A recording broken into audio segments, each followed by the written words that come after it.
आदाब। आप देख रहे हैं जी डिजिटल पर अनसुने किस्से और मैं हूं आपके साथ फरीना खान। वो अमिताभ बच्चन ही थे जिन्होंने फिल्मी दुनिया के उन मापदंडों को बदल दिया जिनके बारे में शायद ही कभी कोई सोच सकता था। जिस कद की वजह से अमिताभ बच्चन को बिग बी का नाम मिला, वही कद उनके लिए एक समय पर महानायक बनने में सबसे बड़ा रोड़ा बताया जाता था। लेकिन दिल में ख्वाब लेकर माया नगरी आए अमिताभ बच्चन ने सिनेमा की परंपरा में नया अध्याय जोड़ दिया। जिस समय अमिताभ बच्चन फिल्मी दुनिया में आए, उस वक्त बेल बॉटम्स के फैशन का दौर था। अमिताभ बच्चन काफी लंबे थे।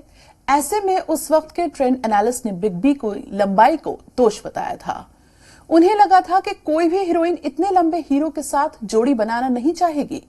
लेकिन समय का पहिया घूमा, अमिताभ बच्चन दी अमिताभ बच्चन बन गए, जिसके बाद हीरोइन ही क्या, हीरो की भी चाहत रहती थी कि एक बार अमिताभ बच्चन के साथ स्क्रीन शेयर करने का मौका मिले। बॉलीवुड की सुपरहिट हीरोइंस के साथ बिग बी ने काम किया, फिर चाहे वो राखी और रेखा के साथ मुकद्दर का सिकंदर हो या फिर जया प्रदा के साथ गोरी गोरी कलाइयों में हरी हरी चूड़ियां पहनना रहा हो। श्रीदेवी के साथ भी बिग बी की जोड़ी को खूब पसंद किया जाता था।